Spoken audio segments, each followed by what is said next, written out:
January 2025. After nearly 10 years in office, public cries and internal calls for Justin Trudeau to resign grow louder. What started as a wave of optimism has turned into a political nightmare. Under Trudeau, Canada's economy didn't just slow down, it nearly stalled. Out of 38 developed countries, Canada ranks second last in growth, with real GDP per capita increasing only 1.4% over 9 years. Everyday Canadians became poorer, and they turned on Trudeau, leading him to resign in disgrace. Throughout it all, one person was happier than ever: Pierre Poilievre, the Conservative Party leader. Poilievre was on track to win 45% of votes, compared to just 16% for the Liberals. But one thing Pierre Poilievre didn't expect: Mark Carney. On March 14, 2025, Carney was sworn in as Canada's 24th Prime Minister, replacing Trudeau. And almost overnight, fortunes began to change. Polling now shows the Liberals leading with 39% of the vote, compared to 37% for the Conservatives. And riding a wave of momentum, Mark Carney called a snap election for April 28th. What was once a clear path to victory now seems like a coin toss. This is Mark versus Pierre, the insider versus the outsider. To start off, let's look at who Mark Carney is. Never before has Canada seen a political leader emerge from seemingly nowhere to take the top seat. But frankly, Mark Carney has the resume to support such an ascendance.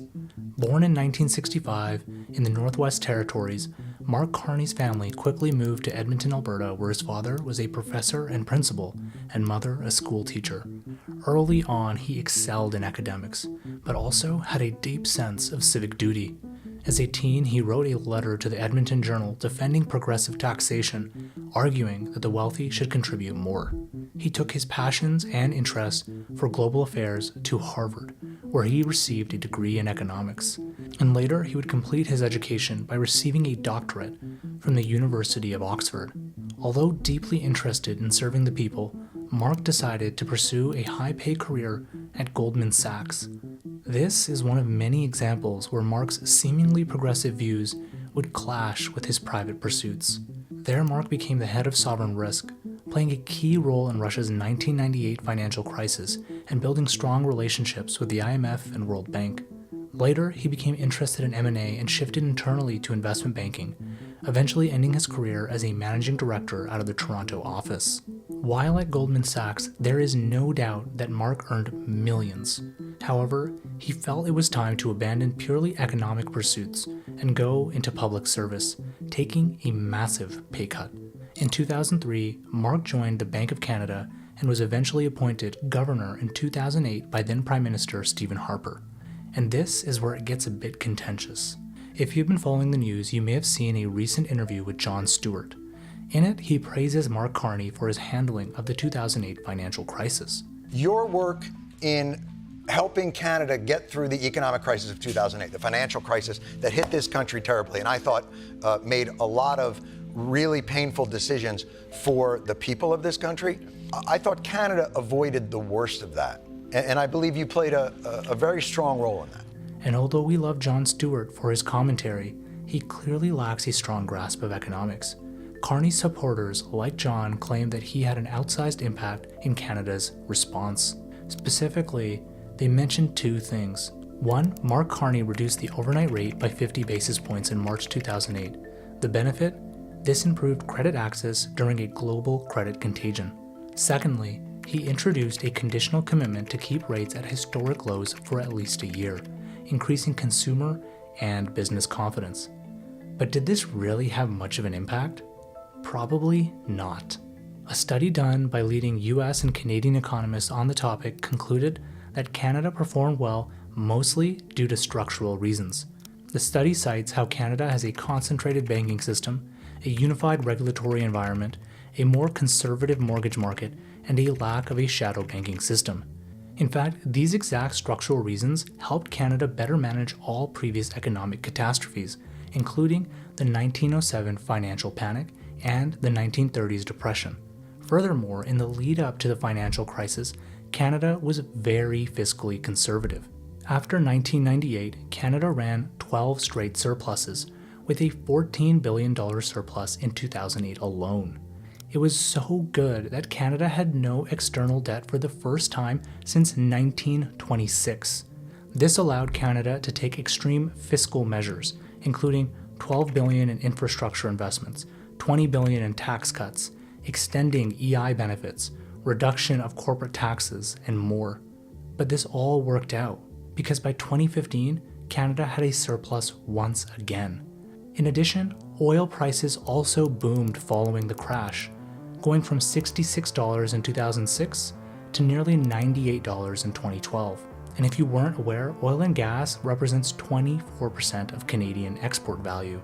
This is all to say it's unlikely that Mark Carney played a significant role in Canada's recovery, to no fault of his own though.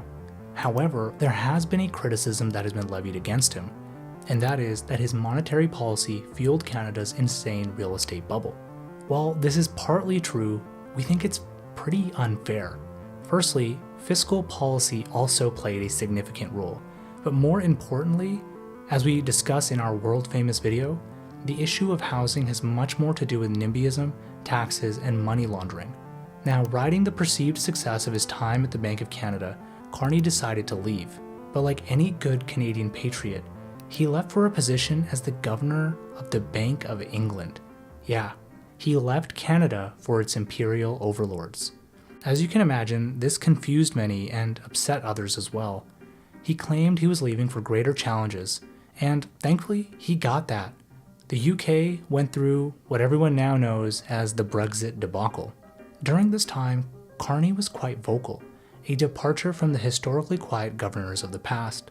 He said in no other words, the UK would enter a recession if Brexit happened. Conservatives cried foul over this, claiming he was overstepping the bank's apolitical mandate.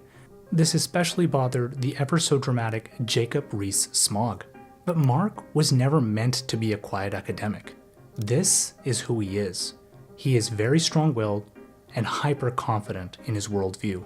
In fact, The Guardian reported that it was clear Carney considered himself to be the smartest man in the room. And not only was he smart, but he was a bit difficult to work with and commanding.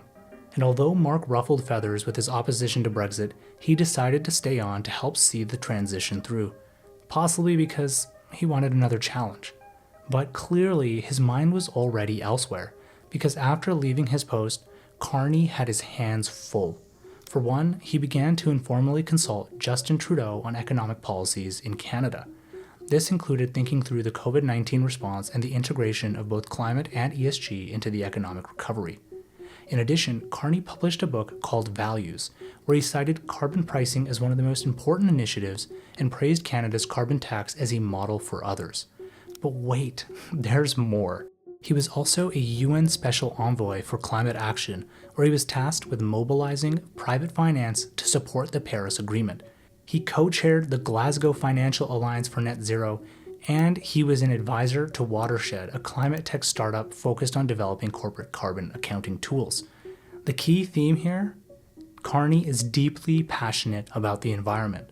Not only that, he has a high degree of trust in the neoliberal institutions of the world.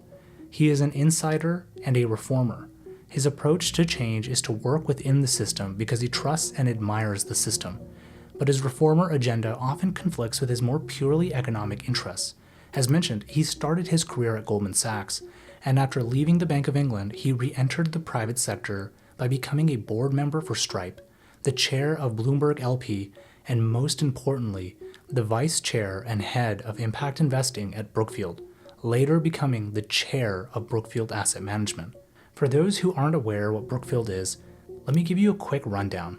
They have over $900 billion in assets under management. They own over 42,000 multifamily units. They own thousands of kilometers of pipelines. They own massive road infrastructure. They own power plants. And most importantly, they are one of the largest investors in renewable energy in the world. This is very, very important because Carney turned his passion in climate activism into a wonderful financial windfall. For one, Carney has over 409,000 stock options, which are currently worth about $5 million US. For anyone who understands options, you would recognize that they are worth a lot more than that. Put simply, the value of options compounds faster than the underlying equity itself, meaning if the stock price increases by 50%, his options increase by 200% to almost 16 million American dollars. But we aren't done.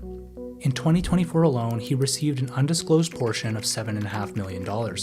He received 41,000 deferred stock units worth $3 million for being board chair, and the gravy on top, he was eligible to receive carried interest in 2 funds with committed capital of $25 billion. For those who don't know what carried interest is, it is basically profit share in a fund. Now, there's no publicly available data on how much Carney's economic interest in these funds is, but given he led them, it's likely that he has a meaningful stake worth in the tens, if not hundreds, of millions of dollars. But it only gets worse. As the chair of the board, Mark Carney oversaw Brookfield relocating its headquarters from Toronto, Canada, to New York. And when pressed about this, Mark Carney claimed it was a decision that was made after he left. But upon review of company documents, the proof was in the pudding. Mark lied. He was there and he did approve the move. To his credit, he probably couldn't stop it even if he wanted. Moving Brookfield Asset Management to New York was likely due to index inclusion, which they hoped would attract more passive investors. Another concern raised was the use of Bermuda to shelter taxes. However, anyone who knows anything about investing knows that this is a standard practice by all investment firms, as it allows pension investors and other large institutions to avoid double taxation. Sorry, Jagmeet Singh, but nice try. All of this, as you can imagine, is very contentious. No prime minister in history has had so many perceived economic conflicts of interest. And to get around this, Mark Carney placed all of his assets into a blind trust ahead of the required deadline. Now, he thought that this would make him look above board. But something funny about blind trusts, the trustee does not need to liquidate Carney's positions. More importantly, Carney might not need to liquidate any investments he holds in closed-ended funds or illiquid assets like private investments. Now, why is this an issue? Well, since Carney likely has investments in multiple Brookfield private funds, these funds could deeply benefit from his policies and political ties. Some might call it Carney capitalism, pardon the pun.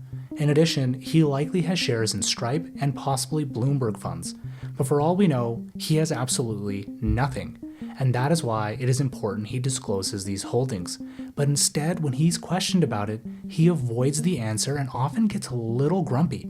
The rules say that those assets should be publicly disclosed within 120 days, which means you'll campaign in a coming federal election and are serving as Prime Minister now, with Canadians not being aware of what potential conflicts of interest you sought to avoid. What possible conflict would you have, Stephanie? Stephanie, I'm complying with the rules. I'm complying with the rules in advance. Point final. Are you saying you are not aware of any conflict of interest? Yes. Our hypothesis? He doesn't want voters to know how large his holdings are and have any perceived conflicts of interest before he is elected. This is smart political calculus, but it's unethical in our view. And his response to these questions shows a side of Carney that was written about extensively in the United Kingdom. Put simply, he knows he's smart, is stubborn as a mule, and does not suffer fools.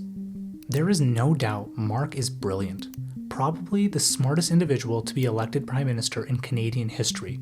Not only that, but unlike most of his global counterparts, Mark has experience in the arena and is well versed in business, economics, finance, and diplomacy, much more than can be said about his princeling predecessor. But even with that, he has an extremely deep trust in the global financial order, framing himself as a reformer and an insider. But how reformed is he? He cares about the climate, but has found a way to profit from it. He calls for economic reform, but barely discusses the plight of the working class. Instead, he feels reminiscent of the economists that William Easterly and Nassim Taleb warn about, top-down technocrats who drank the economic Kool-Aid. Carney is a conundrum, a paradox of altruism and self-service, a neoliberal for the future world order, and his opponent could not be more different. Pierre, how do you say his last name? Poilievre? Pierre Poilievre was born on June 3, 1979, to a 16-year-old mother in Calgary, Alberta. Immediately after, he was adopted by Marlene and Donald Poilievre, both school teachers. His upbringing was modest and juxtaposed normalcy through going to Catholic church and playing hockey while dealing with divorced parents and a gay father. This is important context because these early experiences shaped Pierre. He was an outsider from day one. This led him to join the Reform Party at 14 after attending a progressive conservative meeting, and by 17 he was a delegate at the party's national convention in Vancouver. It was around this time that Poilievre discovered his economic idol, Milton Friedman. Specifically, Pierre was an avid reader of Capitalism and Freedom. The idea that limited government intervention and economic freedoms lead to prosperity resonated deeply with Pierre, and it aligned with his upbringing. In his view, he was not saved by the government. Rather, capitalism enabled the voluntary generosity of his adoptive parents.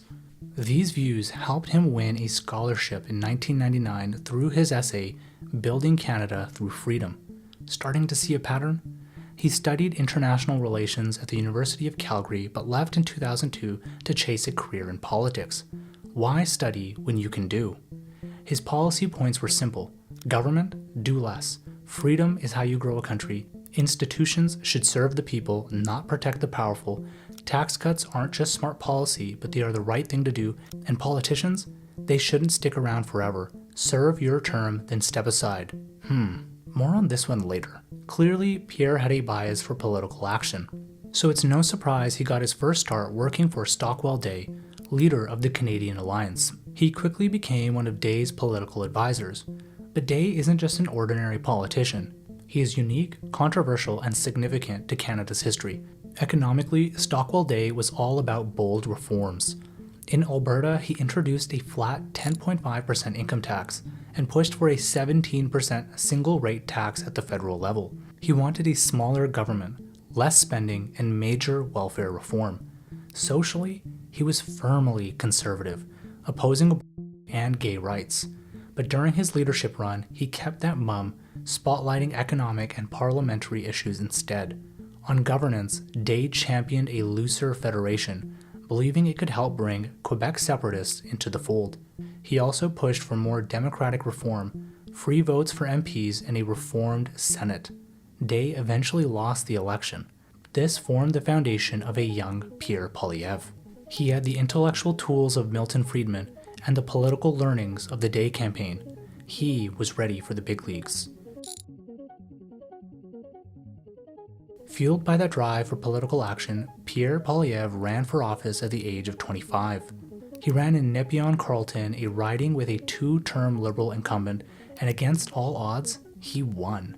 He became the youngest MP in Parliament and quickly showed a drive and determination that caught the eye of his peers and Prime Minister Stephen Harper. His first big role came as Parliamentary Secretary to the Treasury Board, where he co-drafted anti-corruption laws which banned corporate political donations, strengthened lobbying transparency, and also introduced stricter procurement rules that would later be broken by Justin Trudeau. He later became Minister of State for Democratic Reforms, where he eliminated vouching, which allowed voters to vote without an ID as long as someone vouched for them. It's pretty crazy in hindsight to think that that was allowed. He was then promoted to Minister of Employment and Social Development, where he expanded the universal child care benefit. Through all of this, he won every election in his riding with over 40% of the vote, which is incredibly high.